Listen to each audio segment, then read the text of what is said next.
Episode 8, Hubungan yang Normal.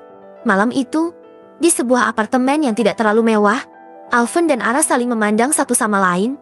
Alvan benar-benar tidak menyangka bahwa selama ini kedua orang tuanya telah menyembunyikan rahasia besar. Jadi ternyata aku ini normal, ucap Alvan terkekeh. Ara mengerutkan dahinya.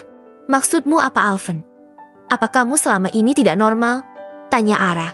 Ara, aku mengira selama ini diriku mempunyai kelainan seks karena mencintai adikku sendiri. Dan aku hanya bisa bangun kalau menyentuhmu saja. Entahlah, aku sempat berpikiran seperti itu.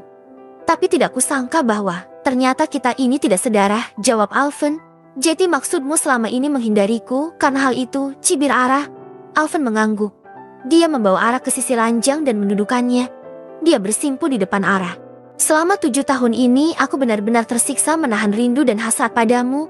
Tapi aku harus berusaha menghilangkan perasaan ini. Tapi ternyata takdir berkata lain.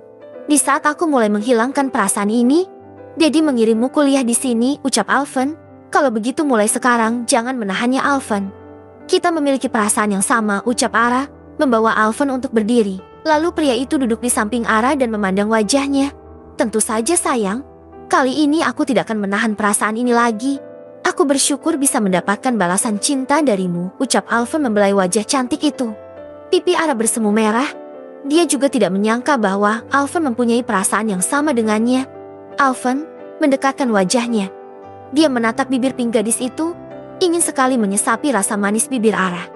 Gadis itu menjadi salah tingkah ketika jarak wajah mereka semakin dekat. Ara menutup matanya. Dia bisa merasakan hembusan nafas Alvan mengenai wajahnya. Cup, Ara merasakan kecupan di dahinya. Dia pun membuka matanya dan sedikit tidak rela jika Alvan hanya mencium keningnya saja. Sudah waktunya mandi. Bukankah kamu ada jam kuliah?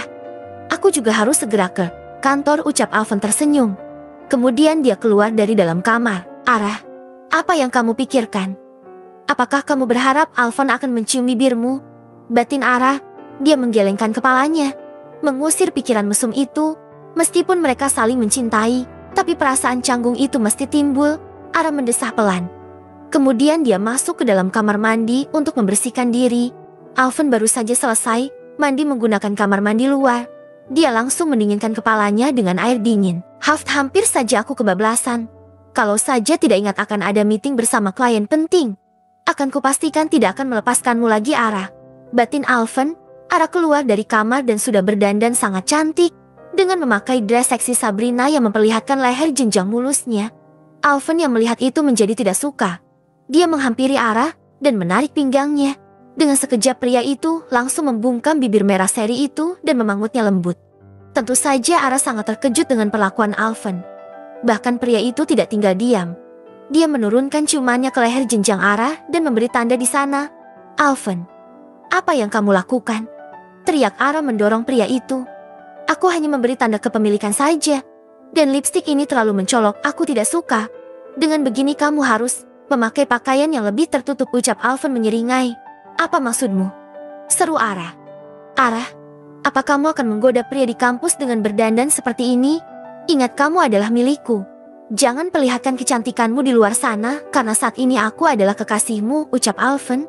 Ya Tuhan, ternyata dia sangat posesif. Aku kira dia tidak peduli denganku. Tapi aku suka diperhatikan seperti ini, batin Ara. Ayo kita berangkat, ucap Alvan. Apa kamu tidak mengganti kaosmu itu? Tanya Ara. Aku akan menyuruh asisten pribadiku untuk mengambilnya, jawab Alvan.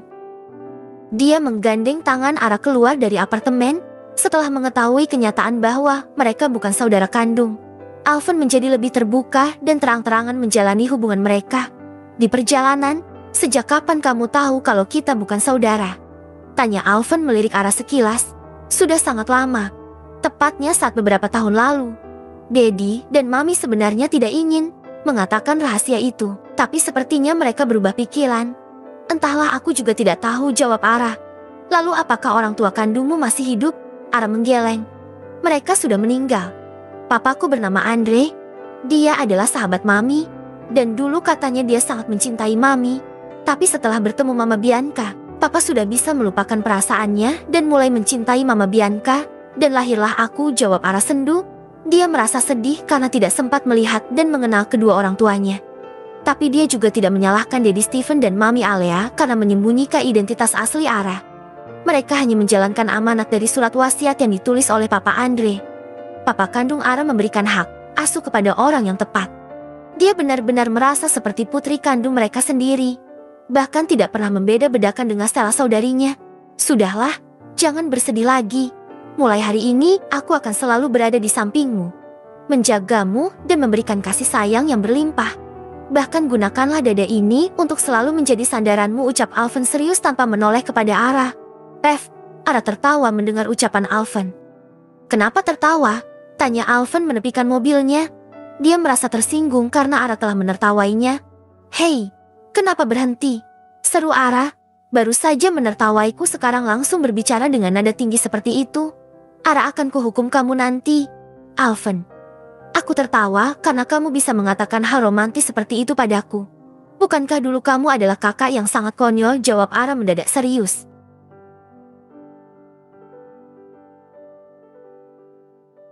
Itu kan dulu. Sekarang waktu mengubah segalanya. Bahkan aku juga tidak tahu mengapa aku bisa mengatakan hal seperti itu. Tapi kata-kata itu terucap begitu saja saat melihatmu bersedih, jawab Alvin menatap Ara. Ara yang merasa ditatap seperti itu menjadi salah tingkah. Ara, kenapa kamu bisa berubah menjadi gadis yang cantik dan seksi seperti ini? Ucap Alvin tiba-tiba berubah, tatapannya menjadi berkabut. Aduh gawat. Alvin berubah menjadi sangat mesum, batin Ara. Alvin, sebaiknya cepat antarkan aku ke kampus. Bukankah kamu juga harus segera ke kantor? Ucap Ara gugup. Dia mendorong tubuh Alvin yang sudah semakin mendekat. Shit, umpat Alvin. Dia benar-benar harus menahan diri apabila berada di dekat Ara. Selama ini dia bisa mengontrolnya. Tapi setelah kejadian malam itu, membuat Alvin hampir selalu tidak bisa menahan dirinya. Setelah itu, dia pun melajukan mobilnya menuju kampus Ara yang agak jauh dari apartemennya yang sekarang. Bersambung.